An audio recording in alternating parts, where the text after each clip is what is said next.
बिस्मिल्लाहिर्रहमानिर्रहीम। अस्सलाम वालेकुम स्टूडेंट, मैं हूं वाजिद अली कंबो, आपका केमिस्ट्री टीचर। स्टूडेंट, हम ना केमिस्ट्री सेकंड ईयर और उसमें ऑर्गेनिक केमिस्ट्री चैप्टर 8 इसको स्टडी कर रहे हैं।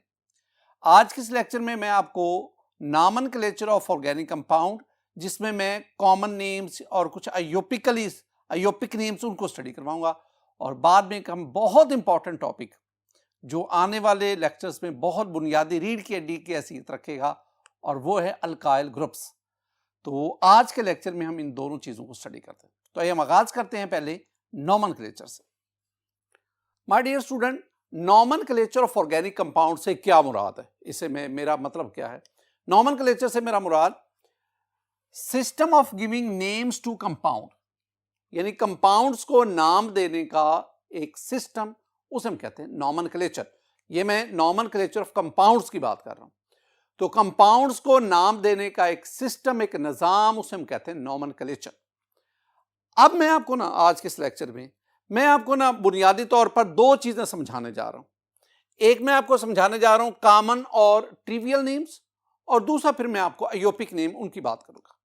तो पहले मैं कॉमन और ट्रिवियल नेम्स की बात करता हूं। कॉमन और ट्रिवियल नेम्स। स्टूडेंट, 19वीं सेंचुरी के एंड तक ऑर्गेनिक कंपाउंड्स को नाम देने का कोई फॉर्मल सिस्टम मौजूद नहीं था।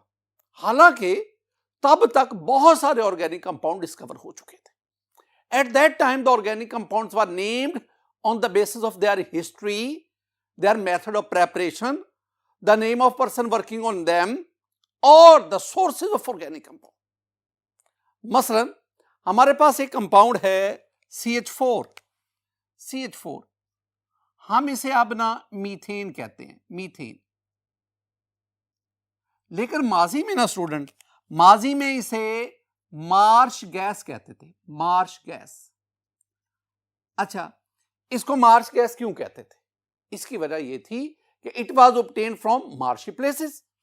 क्यों जी, क्यों मार्श गैस कहते थे? It was obtained from marshy places. Marshy places, कीचड़ वाली जगह, दलदली जगह। होता वाला क्या है, जो प्लांट्स हैं उनके पत्ते, उनकी शाखें, वो नीचे दलदली जमीन में धंस जाते। एनारोबिक डिकम्पोजिशन की वजह से वो मीथेन में, नेचुरल गैस में कन्वर्ट हो जाते, और वही मीथेन गैस उस मार्शी प्लेस से बबल्स की फॉर्म में इवॉल्व होती, और लोग कहते हैं कि ये जो गैस है, ये मार्शी प्लेस, स्वाम्प एरिया वहां से निकल रही है, लिहाजा इसको मार्श गैस कहा गया। और बाद में हम इसे मीथेन CH4 इससे हम इसको लिखते हैं। बिल्कुल इसी तरह मेरे पास एक और कंपाउंड है, ये CH3 COOH। बिल्कुल इसी तरह मैं एक और भी लिख लेता हूं, HCOOH।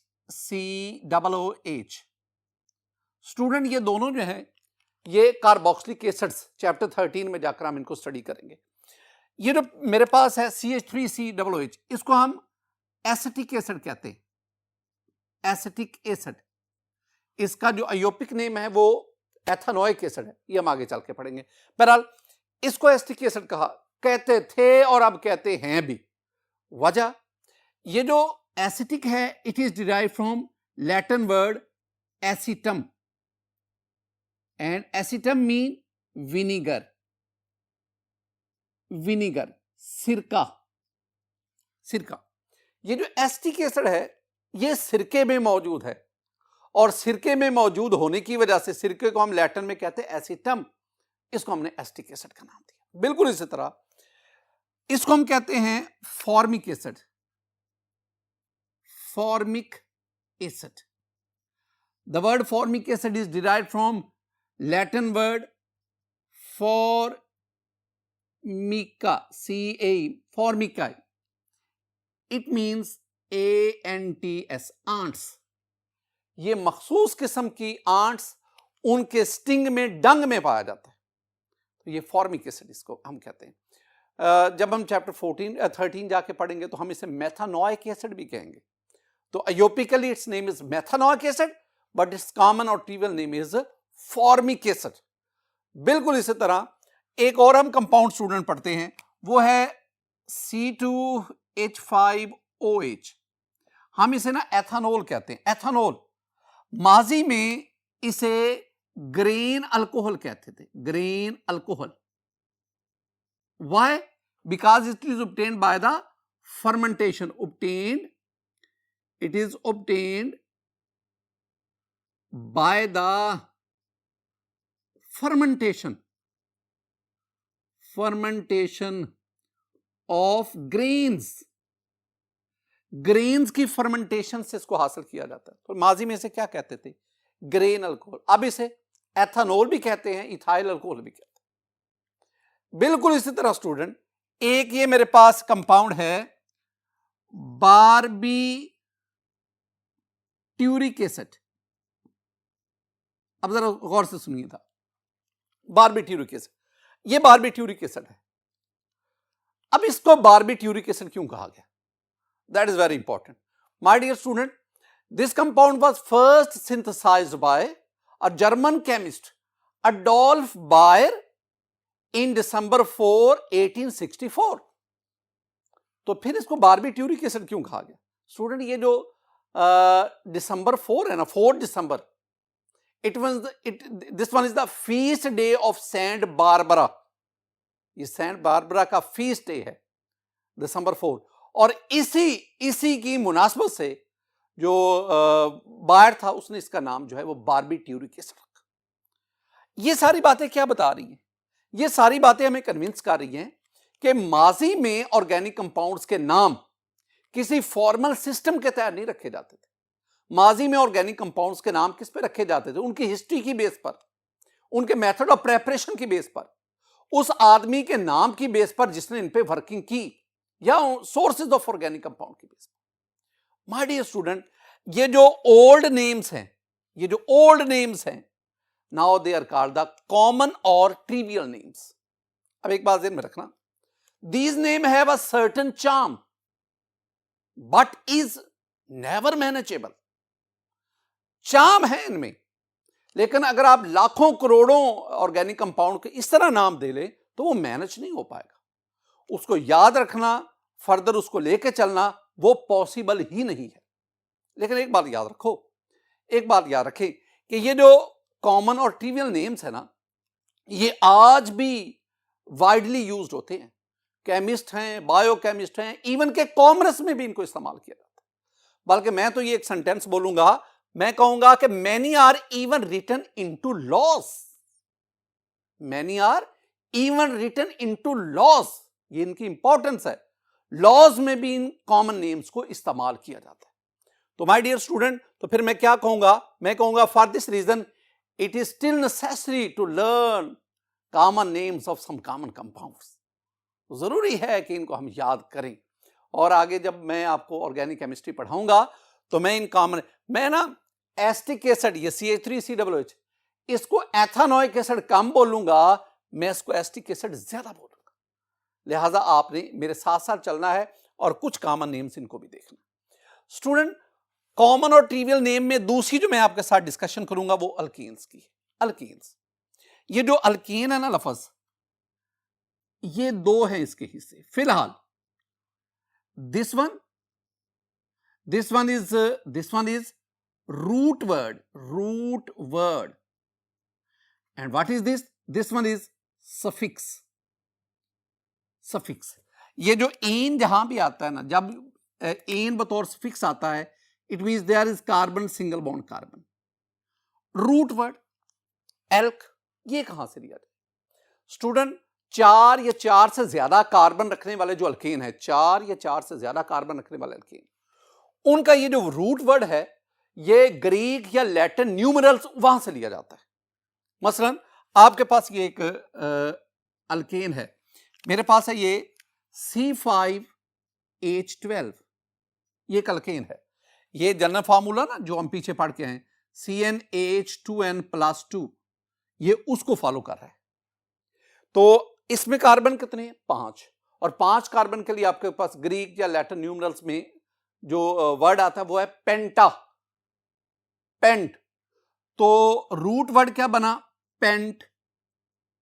और चूंकि इनमें कार्बन सिंगल बॉन्ड कार्बन है तो सफिक्स क्या यूज करेंगे, एन, तो नाम क्या बना, पेंटेन।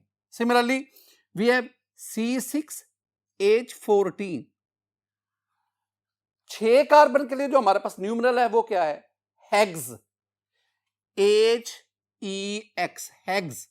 और my dear student, carbon single bond carbon के लिए हम क्या लिखेंगे, एन, तो क्या बना, hexane. Similarly if we have C7H16, this one is another alkane. 7 carbon के लिए वी हैव हेप्ट, HEPT, और 7 क्या आ गया, एन। 8 कार्बन के लिए ऑक्ट, एन। 9 कार्बन के लिए नॉनेन। 10 कार्बन के लिए डेकेन। ये आपने ज़हन में रखना है। एक और चीज भी माय डियर स्टूडेंट, मैं दोबारा बात करूंगा कि alk ane, what is alk, alk is root word, और मेरे पास जो एन है, दिस वन इज सफिक्स, और इसके शुरू में एन, आइसो, न्यू, इनको हम प्रीफिक्सेस के तौर पर लेते हैं। तो 3 चीजें आ गई, prefix, n, iso, neo, suffix आपके पास ane because that is carbon single bond carbon, और एल्क ये हम लेते हैं कहां से, ये हम ग्रीक या लैटिन न्यूमरल से लेते हैं। अच्छा, अब ये सफिक्स एन कब यूज होता है, आइसो कब यूज होता है, एन, न्यू कब यूज होता है। तवज्जो से मेरी बात को सुनना है, तवज्जो से।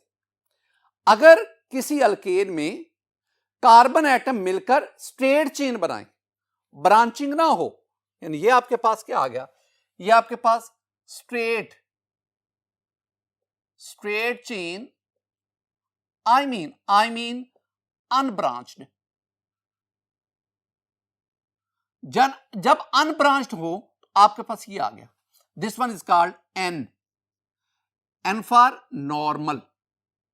पहले तो ये बात है, कार्बन के साथ हाइड्रोजन लगाकर आप इसकी वैलेंसी को सेटिस्फाई करें, टेट्रा वैलेंसी शो करें। अब दूसरी बात आ गई, अब ना अगर मैं सेकंड लास्ट कार्बन पर, चेन के अंदर मेरी बात को गौर से देखना है, चेन में सेकंड लास्ट कार्बन पर आप अगर कोई ब्रांच ले लें, ये CH3 मैंने ले लिया, सेकंड लास्ट, ये लास्ट है, और अगर इधर से कहें तो ये लास्ट है, ये सेकंड लास्ट है। तो अगर सेकंड लास्ट पर ब्रांच आ जाए तो फिर हम इसे क्या कहेंगे, आइसो हम कहेंगे, आइसो। दोबारा मेरी बात को सुने, व्हेन देयर इज चेन या when there is a substituent, मैं इसको सब्स्टिट्यूएंट कह देता हूं, आगे लफ्ज हमने ये यूज करना है, when there is a substituent on second last carbon atom, then this one is called iso। एक और चीज, अगर सेकंड लास्ट कार्बन पर डबल ब्रांचिंग आ जाए, यानी इधर भी मैं CH3 लेता हूं, इधर भी मैं CH3 लेता हूं, this one is second last carbon. अगर सेकंड लास्ट कार्बन पर डबल ब्रांचिंग आ जाए, then this one is called neo, यानी डबल ब्रांचिंग या two substituent on second last carbon, two substituents on second last carbon, फिर इसे हम क्या कहेंगे, न्यू। ये 3 मेरी बातें आपने ज़हन में बिठाना। प्रीफिक्स एन का भी इस्तेमाल होगा, नॉर्मल का भी इस्तेमाल होगा। When the carbon atoms are arranged in a chain, straight chain, when there is no branching, unbranched carbon chain is called normal N, and when there is a substituent at second last carbon in the chain, then that is called iso, and when there are two substituent on second last carbon, मैं second last की बात कर रहा हूं। अब अगली एक और बात आ गई, अगर किसी भी कंपाउंड में, मॉलिक्यूल में सेकंड लास्ट पर सिंगल सब्स्टिट्यूएंट भी हो, डबल सब्स्टिट्यूएंट भी हो, फिर उसे हम आइसो कहेंगे, न्यू कहेंगे, तो आंसर है फिर हम उसे आइसो कहेंगे। जैसे कि आप ना स्टूडेंट, आपने ना पीछे ये आइसोक्टेन पढ़ा हुआ है, आइसोक्टेन में हमने क्या कहा था, आइसोक्टेन में ये आपके पास 5 कार्बन वाली चेन है, कार्बन नंबर 2 पर डबल ब्रांचिंग है, कार्बन नंबर 4 पर सिंगल ब्रांचिंग है। अगर आप ये लेफ्ट साइड पे देखेंगे तो 2 ब्रांचिंग सेकंड लास्ट कार्बन पर है, लेकिन अगर आप राइट साइड पे देखेंगे तो सेकंड लास्ट कार्बन पर सिंगल ब्रांच है।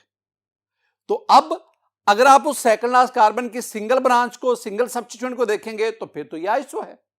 लेकिन अगर आप लेफ्ट साइड पे सेकंड लास्ट पर डबल सब्स्टिट्यूएंट को देखेंगे तो फिर ये न्यू है। तो मैंने कहा प्रेफरेंस किसको देनी है, आपने फिर इसे आइसो कहना है। लिहाजा हम ये जो 2,2,4 ट्राई मैथल पेंटेन, इसे हम आइसोऑक्टेन कहते हैं। स्टूडेंट हम आगे बढ़ते हैं। ये जो मैंने आपके सामने लिखा है ना, एन आइसो न्यू, ये ना दे हैव लिमिटेड यूज, इनका इस्तेमाल बहुत महदूद है और उसकी 2 वजूहात हैं। एक, they are not applicable on the complex molecules, and second one, they did not give, they give us minimum information about the structure of compound. हमें कंपाउंड के स्ट्रक्चर, जैसे मैंने अभी आपसे जिक्र किया, मैंने कहा दिस वन इज आइसोऑक्टेन। अब इस आइसोऑक्टेन इस नाम से स्ट्रक्चर के बारे में हमें कुछ नहीं पता चल सकता, हमें नहीं पता चल रहा कि इसमें कितनी ब्रांचिंग है। हां, सिर्फ हमें इतना पता है कि सेकंड लास्ट कार्बन चेन में सेकंड लास्ट कार्बन पर एक ब्रांच है। फर्दर कितनी ब्रांचेस हैं उसका हमें आइसोऑक्टेन इस नाम से कोई पता नहीं चलता। हम आगे बढ़ते हैं। अल्केन के बाद मैं अल्कीन की तरफ आता हूं और अल्कीन के कॉमन या ट्रिवियल नेम्स इनका तज़किरा करते हैं। स्टूडेंट, अल्कीन में मेरे पास है CH2 डबल बॉन्ड CH2, मेरे पास एक और है CH3 CH double bond CH2, मेरे पास एक और अल्कीन है CH3 C, यहां पे मैं डबल बॉन्ड CH2 कर देता हूं और इधर CH3 लिखा देता हूं। ये 3 अल्कीन है। Why they are called alkene? Because there is carbon double bond carbon in this molecules. अब जरा देखें, दिस वन इज कॉल्ड, ये first one, this one is called, अब ज़हन में रखना है यहां तरीका क्या है, alk, this one is the root word and it shows the number of carbon atoms in the compound, कि कार्बन एटम कितने, और ये हम अरेबिक या ग्रीक या लैटिन न्यूमरल्स वहां से लेते हैं। और दूसरा आपने ना आइलीन साथ लिखना है, आइलीन। मसलन अगर 2 कार्बन हो तो हम इसे एथ और साथ YLENE लिख दें, तो नाम इसका क्या बना, इथाइलीन।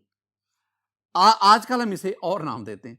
अब इसको भी देखें, 3 कार्बन, प्रोप और डबल बॉन्ड मौजूद है, तो डबल बॉन्ड होगा, ये आइलीन तब होगा when there is carbon double bond carbon, alkene की तरफ इशारा है, तो डबल बॉन्ड होगा तो फिर हम इसे क्या कहेंगे, आइलीन। अब ये वाला, ये अक्सर ना आपसे MCQ भी पूछा जाता है और ये शॉर्ट आंसर क्वेश्चन के तौर पर भी आता है, जरा इसको ना इख्तियार से, दिस वन इज कॉल्ड आइसोब्यूटाइलीन, आइसोब्यूटाइलीन। लेकिन आजकल इन्हें क्या कहा जाता है, आजकल हम इसे, this one is called ethene, एथ 2 कार्बन और ईन हम कहते हैं। This one is called propene, और अगर इसको आप यूपिकली नाम देंगे, कार्बन नंबर 1 2 3, 2 पे मैथल ग्रुप, 2 मैथल या मिथाइल प्रोपी, 2 मिथाइल प्रोपी। स्टूडेंट, यहां तक मैंने आपको कॉमन और ट्रिवियल नेम उनका तज़किरा किया। अब हम आगे बढ़ते हैं, अयोपिक नेम्स। कुछ ये बातें हैं, हिस्ट्री में, तारीख में जाते हैं, कुछ चीजें हम देखते हैं। Student, in 1889 international chemical Congress, they first time introduced a system to give the names of organic compound. This one is a systematic naming of organic compound. Yani they introduced a systematic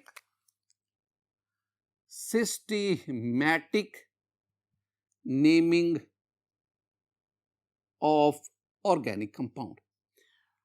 In 1892, a report was accepted in Geneva, but this report was incomplete. ये कुछ ना बातें हैं जो आपको याद रखनी। Student, इसके बाद in 1930, तकरीबन 38 years after this, in 1930 the International Union of Chemists, IUC, they modified the report, the above report, they modified the above report and is given as and is also referred as league rules. उन्होंने इस report को modify किया 1930 में IUC international union of chemist ने, और फिर इसको league rules के तौर पर रेफर किया। इन 1947 IUPAC इसका क्याम अमल में आया, international union of pure and applied chemistry. उन्होंने फिर इस रिपोर्ट को दोबारा इसका जायजा लिया और फिर तब से लेकर अब तक तो ये जो है ये पीरियोडिकली रिपोर्ट को मुख्तलिफ वक्फों से जारी करते रहते हैं IUP के। इन्होंने एक सिस्टम, कुछ रूल्स डिफाइन किए हैं ऑर्गेनिक कंपाउंड्स को नाम देने के, और सालों बाद जब इनकी मीटिंग्स होती है तो फिर उन रूल्स को मजीद मॉडिफाई किया जा रहा होता है।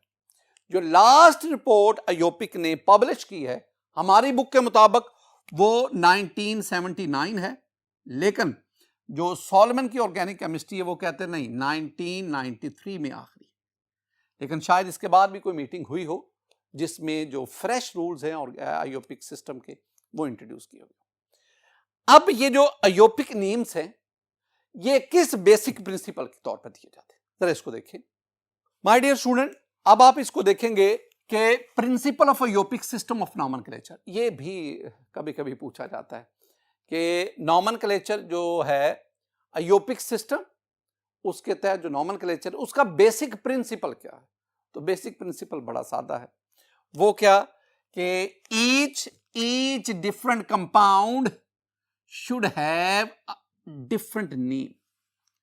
अब हमारे तो ये है ना कि अगर किसी आदमी का नाम है मोहम्मद अली, तो मोहम्मद अली नाम के आपके पास कई लोग मौजूद होंगे। अगर किसी का नाम है फातिमा, तो फातिमा नाम की बहुत सारी खवातीन या लड़कियां मौजूद होंगी। लेकिन यहां ऐसा नहीं है, यहां वो क्या कह रहा है कि ये जो IUPAC सिस्टम है इसकी खूबसूरती क्या है कि अब ऑर्गेनिक कंपाउंड की तादाद ना करोड़ों में जा चुकी है। हमारी टेक्स्ट बुक कहती है कि 7 मिलियन ऑर्गेनिक कंपाउंड, 7 मिलियन हमारी बुक कहती है। 7 मिलियन का मतलब है 70 लाख, लेकिन सोलोमन वो जो ऑर्गेनिक केमिस्ट्री उसमें, हालांकि उसका बहुत पुराना एडिशन, वो कहते हैं 16 मिलियन, यानी 1,60,00,000 ऑर्गेनिक कंपाउंड अब तक जाने जा चुके हैं, और हर ऑर्गेनिक कंपाउंड का नाम दूसरे से मुख्तलिफ है। IUPAC सिस्टम में ऐसे रूल्स डिफाइन हुए हैं कि आप किसी ऑर्गेनिक कंपाउंड का सिर्फ नाम देकर आप उसका स्ट्रक्चर ड्रा कर सकते हैं, या अगर कोई नया ऑर्गेनिक कंपाउंड डिस्कवर या सिंथेसाइज किया है आप उसके स्ट्रक्चर से आप उसका नाम जो है वो तजवीज कर सकते हैं, और इस तरह उसको मैनेज करना बहुत आसान है। स्टूडेंट, आज के लेक्चर का जो दूसरा हिस्सा है that is very very important, बहुत अहम है, और यहां से हमारा नॉमेनक्लेचर असल में शुरू हो रहा है। आज हम पढ़ने जा रहे हैं अल्काइल ग्रुप, अल्कल ग्रुप या अल्काइल ग्रुप। ये हमारा इसका आगे बहुत ज्यादा इस्तेमाल रहेगा, तवज्जो से आपने इन बातों को सुना है। अल्काइल ग्रुप क्या है? अल्काइल ग्रुप है student, if one hydrogen atom is removed from an alkane the group obtained is called alkyl group. ये पहली बात, अगर किसी अल्केन से एक हाइड्रोजन एटम रिमूव करवाएं तो जो ग्रुप हासिल होता है उसे हम कहते हैं अल्काइल ग्रुप। यानी ये मेरे पास एक अल्केन है, मैं इसको यूं लिखूंगा कि मेरे पास ये अल्केन है, अल्केन में से मैं एक हाइड्रोजन -H का मतलब है that is a removal of one hydrogen atom, तो मेरे पास जो ग्रुप हासिल होगा दैट इज कॉल्ड अल्काइल, हम उसे अल्काइल कहते हैं। अल्काइल नाम कैसे देते हैं? जो अल्केन का एन है ना, एंड वाला जो सफिक्स एन है, इस एन की जगह पे हम क्या लगा देते हैं? हम आयल लगा देते हैं, आयल। मसलन मेरे पास है CH4, ये CH4 है। आपके लिए ना, आपकी आसानी की खातिर मैं इसको यूं लिखता हूं, मैं इसको यूं लिख देता हूं कि CH3 और एक H इधर में लगा देता हूं। Actually this one is CH4 और CH4 है तो मैं इसके ऊपर ही नाम लिख देता हूं। नाम तो वैसे नीचे लिखना चाहिए, मैं this one is methane, the first member of alkane family. तो CH4 था, मैंने एक हाइड्रोजन आपको समझाने के लिए, अब इसको यहां से रिमूव करवा दो, यहां से निकाल दो, यानी -H, I mean removal of hydrogen. अब आपके पास ये बन गया CH3। माय डियर स्टूडेंट, अगर ये मीथेन था, ये अल्केन था, तो ये अल्काइल बना। नाम कैसे कहेंगे? एन की जगह पे हम क्या लगा देंगे, आय, तो नाम ये क्या बन गया, ये बन गया मीथाइल। मीथाइल। एक और बात याद रखना, बहुत इंपॉर्टेंट बात बताने जा रहा हूं, जरा देखना माय डियर स्टूडेंट, अगर आप मीथेन से एक हाइड्रोजन निकालें तो वो तो बन गया ना CH3, मीथाइल बन गया, ये तो अभी हमने पढ़ा मीथाइल। अगर मैं कहूं मीथेन से 2 हाइड्रोजन निकालो तो फिर ये बनेगा CH2, ये दोनों साइड पे बॉन्ड शो करना है, तो इसका नाम, ये तो मिथाइल हुआ ना, इसका नाम क्या है, दिस इज मिथाइलीन। मिथाइलीन। अगर मैं मीथेन से 3 हाइड्रोजन निकाल दूं तो अब इसके पास तो फिर 1 हाइड्रोजन बचा ना, अब इसका नाम, 3 में सर बॉन्ड शो कर रहा हूं, अब इसका नाम क्या है, इसका नाम है स्टूडेंट मीथाइन। मीथाइन। फिलहाल इतनी बात को समझो, मैंने क्या कहा, जब जितना मैं कह रहा हूं आप सिर्फ उसके पीछे उसको फॉलो करेंगे, अपनी तरफ से बीच में केमिस्ट्री नहीं झाड़ेंगे। जब अल्कीन से हाइड्रोजन निकालो तो आपके पास जो ग्रुप हासिल होता है वो कहते हैं 1 हाइड्रोजन निकालना है। ये जो मैंने लिखा ना मिथाइलीन या मिथाइन, ये अल्काइल ग्रुप नहीं है। अल्काइल ग्रुप कौन सा है, मिथाइल है। जब अल्कीन से 1 हाइड्रोजन निकालें तो जो ग्रुप हासिल होता है that is called alkyl group. अच्छा, अगर आप अल्काइल को हाइड्रोजन दे दें, अगर आप अल्काइल को हाइड्रोजन दे दें तो वो क्या बनेगा, वो अल्कीन बन जाएगा। यानी अगर आप methyl I mean CH3 bond, अगर आप इसमें 1 हाइड्रोजन ऐड कर दें तो फिर ये दोबारा किसमें कन्वर्ट होगा, ये दोबारा मीथेन बना। इस बात को याद रखना। एक और चीज, हम ना ये जो अल्काइल ग्रुप है स्टूडेंट, हम इसको ना R बॉन्ड से शो करते हैं, इसकी ये रिप्रेजेंटेशन। और इसका जो दूसरी बार मैं यही लिख देता हूं, इसका जो जनरल फॉर्मूला है ना, जनरल फॉर्मूला, इसका जनरल फार्मूला है, अल्केन क्या था भला, अल्केन मेरे पास था CnH2n+2, ये अल्केन था, अल्केन। अब आपने 1 हाइड्रोजन निकाला, अब 2 की बजाय 1 हाइड्रोजन रहेगा, तो ये बन गया CnH2n+1। ये बाद दफा MCQ आता है आपसे कि बताएं जी अल्काइल का जनरल फार्मूला क्या है, तो CnH2n+1, ये +1 होता है। My dear student, alkyl further study करने से पहले, अभी मैं इसके एग्जांपल पढ़ाऊंगा और एग्जाम्पल में हम इसको डीपली डिस्कस करेंगे, एग्जाम्पल्स। लेकिन मैं तब तक आगे नहीं बढ़ सकता जब तक आपको 2 चीजें ना समझा पाऊं, और वो क्या है, वो है आपके पास student classification of carbon atoms and hydrogen atoms. गौर से मेरी बात को सुनना है, ये बेसिक केमिस्ट्री, कंसेप्चुअल केमिस्ट्री है स्टूडेंट। अगर कोई कार्बन एटम किसी और कार्बन से अटैच ना हो उसे हम प्राइमरी कार्बन कहते हैं, या अगर कोई कार्बन एटम डायरेक्ट एक कार्बन से अटैच हो उसे हम प्राइमरी कार्बन कहते हैं। मेरी बात को दोबारा सुनना है, मैं 2 लफ्ज बोल रहा हूं। अगर कोई कार्बन, पहली मैं बात कहता हूं किसी और कार्बन से अटैच ना हो, कार्बन से, हाइड्रोजन ऑक्सीजन की बात नहीं कर रहा, अगर कोई कार्बन किसी और कार्बन से अटैच ना हो, या अगर कोई कार्बन डायरेक्ट एक कार्बन से अटैच हो, डायरेक्ट एक कार्बन से, तो that is called primary carbon. लेकिन अगर कोई कार्बन डायरेक्ट 2 कार्बन से अटैच हो, that is called secondary. If a carbon is directly bonded with 2 carbon atoms, that carbon is called secondary carbon. बिल्कुल इसी तरह if a carbon atom is directly bonded with 3 other carbon atoms, that carbon is called tertiary carbon. और आखिरी बात, if a carbon atom is directly bonded with 4 other carbon atoms, that is called quaternary carbon. मैंने 4 किस्म के carbon का है, primary carbon जो किसी और कार्बन से अटैच ना हो, या मैं 2 बातें करता हूं, या डायरेक्ट एक कार्बन से अटैच हो, डायरेक्ट और अटैच किससे, कार्बन से, किसी और एटम की बात नहीं कर रहा, प्राइमरी। और वो कार्बन जो डायरेक्ट 2 कार्बन से अटैच, सेकेंडरी। और वो कार्बन जो डायरेक्ट 3 कार्बन से टर्शियरी, और वो कार्बन जो डायरेक्ट 4 कार्बन से। मैंने आपके सामने ये एक स्ट्रक्चर बना दिया, इसमें बहुत सारे कार्बन आ गए।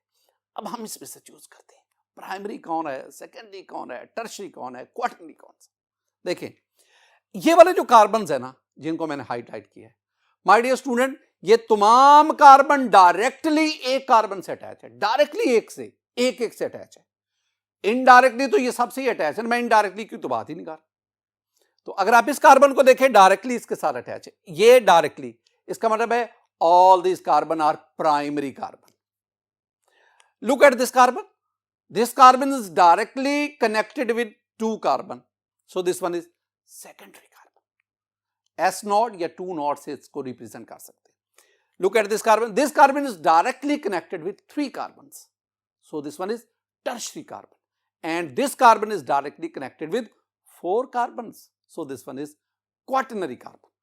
this one is the classification of carbon.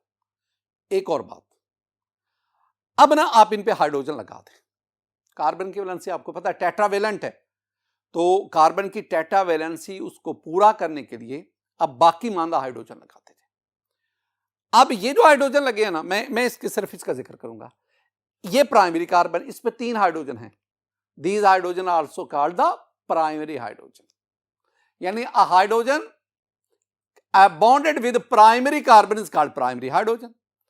अब इनको देखें, ये 2 हाइड्रोजन है, they are connected with, bonded with secondary carbon, so they are secondary hydrogen. अगर आप इस एक हाइड्रोजन को देखें, ये टर्शरी कार्बन से अटैच है। टर्शरी कार्बन 3 तो बॉन्ड उसने बनाए हुए नेबरिंग कार्बन के साथ, एक उसका वैलेंसी फ्री थी, वहां हाइड्रोजन आ गया। अब ये हाइड्रोजन कहलाएगा टर्शरी हाइड्रोजन। अच्छा जरा मुझे बताओ, is there any quaternary hydrogen?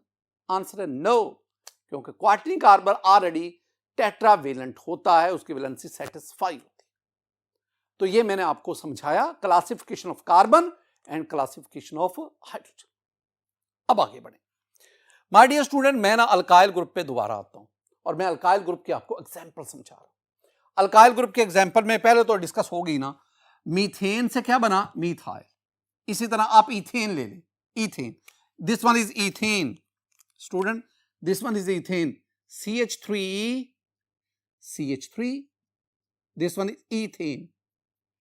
अब इथेन, इस कार्बन के पास 3 हाइड्रोजन, इस कार्बन के पास 3 हाइड्रोजन, तो दोनों कार्बन में से किसी एक कार्बन से एक हाइड्रोजन निकालो। तो मैं क्या करता हूं, -H, मैं स्टूडेंट ना इस कार्बन के पास 3 एक हाइड्रोजन निकाल देता हूं। अभी इसके पास ये तो ठीक है ना CH3, उसको तो हमने छेड़ा ही नहीं, और इस कार्बन के 3 के बाद अब इसके पास रह गए 2। ये तो ये था इथेन, और अब ये क्या बन गया? This is ethyl. एथल भी कहते हैं, इथाइल भी कहते हैं, हम इसको ETH से भी लिखते हैं, ETH और बार। बहरहाल मैं इसको ना स्टूडेंट यूं भी लिखूंगा, 2 कार्बन C2, 3 और 2 5 हाइड्रोजन H5 और साथ ये बॉन्ड। तो यूं लिख लो, इस तरह लिख लो, ये क्या कहलाता है? इथाइल। ये अल्केन फैमिली के जो पहले 2 मेंबर है ना, मीथेन या इथेन, इन दोनों से एक एक अल्काइल ग्रुप बनता है, यानी ये मिथाइल बना और इससे क्या बना? इथाइल। ये दोनों एक ही चीज है, अलग अलग नहीं समझना। अब आ जाए प्रोपेन से। स्टूडेंट जरा गौर से देखना, मेरे पास है प्रोपेन। प्रोपेन में मैं क्या लिखूंगा? प्रोपेन में मेरे पास है CH3, CH2 and CH3. This one is propane. Propane 2 किस्म के अल्काइल ग्रुप बनाएगा, बहुत जरूरी है तवज्जो आपकी। माय डियर स्टूडेंट, इसमें 3 कार्बन है, ये वाला कार्बन और ये वाला carbon, these are side carbon, and this one is central carbon या मिडल कार्बन। अब ये जो साइड कार्बन है, इन दोनों में से किसी एक से एक हाइड्रोजन निकाल दो। आप इससे एक हाइड्रोजन निकाल दे तो आपके पास, बाकी को नहीं छेड़ना, आपके पास ये बना CH3, CH2। अब ये CH3 की बजाय क्या रह गया? CH2। क्यों? क्योंकि आपने एक हाइड्रोजन निकाल दिया। What is the name of this alkyl group? This one is propane. Ane remove करके अब ये क्या बना? Propyl. So this one is propyl. ये प्रोपाइल। एक और भी चीज, आप इसको ना यूं भी लिख सकते हैं स्टूडेंट, 1 2 3 3 कार्बन C3, 3 2 5 2 7 H7। तो कंडेंस फॉर्म में आप इसको यूं भी लिख सकते हैं। लेकिन मैं अब एक और भी अपॉर्चुनिटी हमारे पास है, दोबारा प्रोपेन अब इस प्रोपेन में इस कार्बन या इस कार्बन से मैंने कहा अगर आप हाइड्रोजन दोनों में से किसी एक से एक हाइड्रोजन निकालो तो प्रोपाइल बन गया, लेकिन इस कार्बन के पास भी दो हाइड्रोजन है ना, तो इन दोनों में से मैं कोई एक हाइड्रोजन निकालता हूं, यानी सेंट्रल कार्बन से मैं हाइड्रोजन निकालता हूं। जब मैं निकालूंगा तो ये मेरे पास बना CH3 CH, और जो हाइड्रोजन निकाला उसकी जगह पे बॉन्ड शो करो और CH3, यानी इस CH3 को मैंने नहीं छेड़ा, CH3 को मैंने नहीं छेड़ा, मैंने सिर्फ सेंट्रल कार्बन से हाइड्रोजन निकाला। अब इन दोनों में फर्क है, ये और अल्काइल ग्रुप है, ये और alkyl group, this one is called isopropyl, isopropyl. Student, isopropyl is it's common name, इसका आयोपिक नेम जो है वो है 1-methyl ethyl, इसका नाम आ गया, आयोपिक नेम क्या है 1-methyl ethyl ग्रुप। ये देखो ना, जहां से आपने हाइड्रोजन निकाला उससे इधर देखोगे तो दिस वन इज इथाइल, और ये सब्स्टिट्यूएंट ले लो, दिस वन इज मिथाइल, तो आयोपिक नेम इसका बना 1-methyl। आप आयोपिक नेम की बजाय आप सिर्फ इस पे कंसंट्रेट करें। प्रोपेन, इसमें से आप हाइड्रोजन निकालेंगे तो आपके पास दो किस्म के अल्काइल बनते हैं, एक बना प्रोपाइल, एन प्रोपाइल भी बाज बुक्स में कहते हैं, आप सिंपली प्रोपाइल भी कह सकते हैं, and this one is called isopropyl, और इसका आयोपिक नेम है 1-methyl ethyl। एक और बहुत इंपॉर्टेंट, वेरी इंपॉर्टेंट स्टूडेंट, मेरे पास ना अगर आप गौर से देखेंगे ना तो मेरे पास ये ब्यूटेन है 4 कार्बन वाला।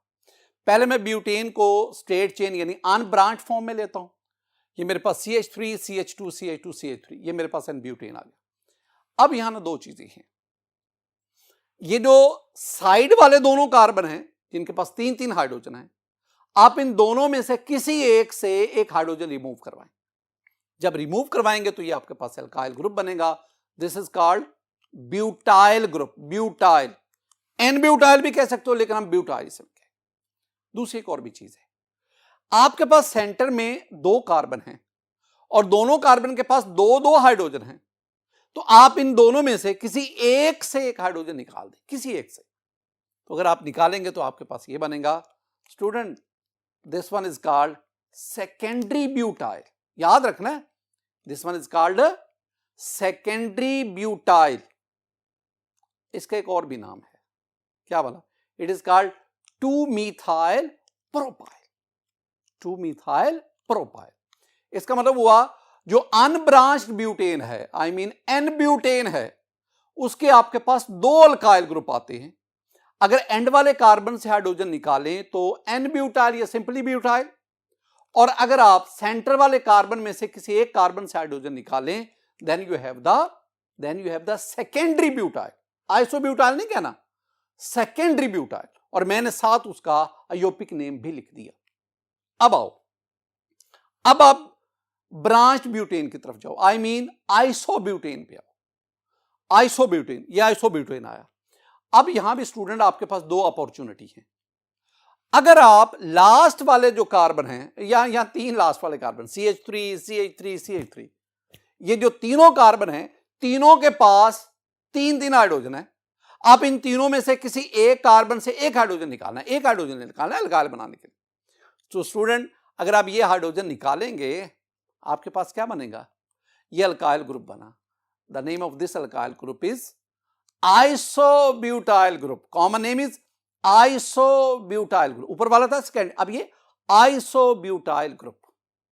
और इसका आयोपिक नेम क्या होगा, इसका आयोपिक नेम भी आपको समझना चाहिए, ठीक है माय डियर स्टूडेंट। अब आगे बढ़े, अगर इसी आइसोब्यूटेन का ये जो सेंट्रल कार्बन है, जिसके पास जिसके पास कितने हाइड्रोजन है, हाँ, जिसके पास 1 हाइड्रोजन है, अगर आप इस हाइड्रोजन को निकाल दें तो आपके पास ये अल्काइल ग्रुप बनेगा, this one is called tertiary butyl, tertiary butyl group, और इसका आयोपिक नेम भी मैंने साथ लिख दिया।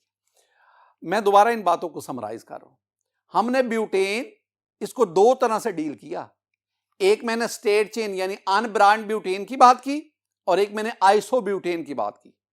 अनब्रांड ब्यूटेन, उसके 2 तरह के अल्काइल ग्रुप बने, एक आपके पास ब्यूटाइल, एक सेकेंडरी ब्यूटाइल, और आपके पास जो आइसोब्यूटेन था, इसके भी दो तरह से बने।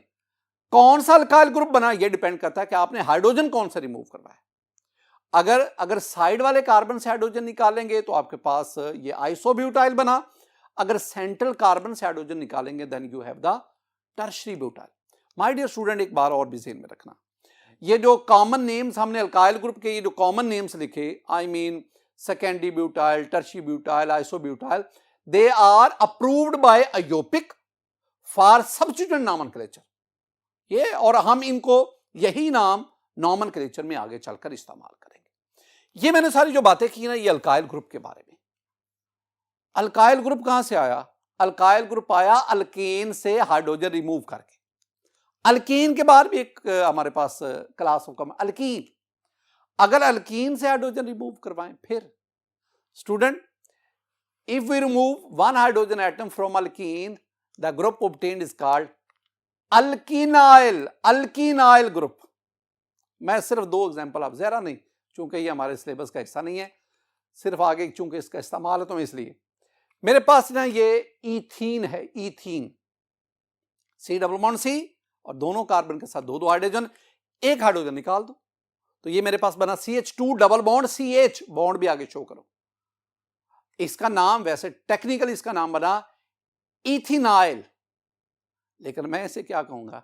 मैं इसे पढ़ाऊंगा विनाइल।